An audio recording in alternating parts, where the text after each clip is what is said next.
Prezident İlham Əliyevin məhkum edilmiş bir sıra şəxslərin Azərbaycan xalqının ümumilli lideri Heydər Əliyevin 100 illik yubileyi münasibəti ilə əfv olunması haqqında sərəncamı şamil edildiyi şəxslərin dairəsinə görə müstəqil Azərbaycanın tarixində qəbul edilən ən böyük əfv aktıdır. Sərəncamın 801 nəfərə şamil edilməsi əsası Heydər Əliyev tərəfindən qoyulan və Prezident İlham Əliyev tərəfindən davam etdirilən humanizm siyasətinin növbəti təzahürüdür.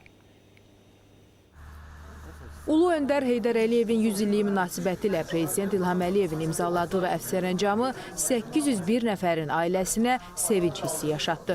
Bu sənəd şamil edildiyi şəxslərin dairəsinə görə müstəqil Azərbaycan tarixində ən böyük əfv aktıdır. Ümummilli lider Heydər Əliyevin hakimiyyətə qayıdışından sonra prioritet elan etdiyi məsələlərdən biri də dövlət siyasətində humanizm prinsipinin aliliyinin təmin olunmasıydı. 1995-ci ildə bağışlama məsələləri üzrə komissiya yaradıldı. 2001-ci ildə isə həmin qurum əfv məsələləri komissiyası ilə əvəz olundu. Bütövlükdə 1995-2003-cü illərdə 7 amnistiya aktı və 32 əfv fərmanı imzalanıb ki, ümumilli lider tərəfindən imzalanan bu fərmanlarla 3102 şəxs bağışlanaraq cəzalarından azad edilib.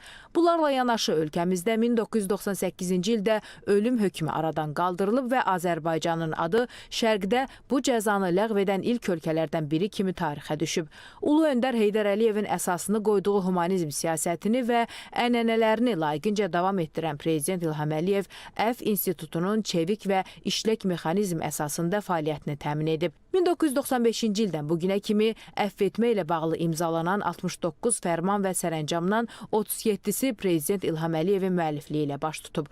Dövlət başçısının imzası ilə 6686 nəfər əfv olunub.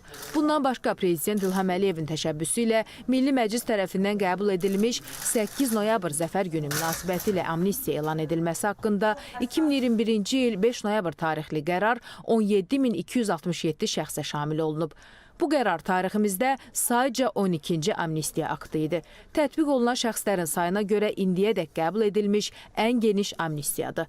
Aktın tətbiqi nəticəsində şəxslər ayrı-ayrı cəzalardan, o cümlədən azadlıqdan məhrum etmə cəzasından azad ediliblər, bəzilərinin isə cəza müddəti azaldılıb. 1995-ci ildən etibarən qəbul edilən 12 amnistiya aktı təxminən 135 min şəxsə şamil edilib, 32 mindən çox məhkum cəza çəkmə müəssisələrindən azad olunub. Rüstəm Mikayılzadə, Nigar Etibar, ASTV xəbər.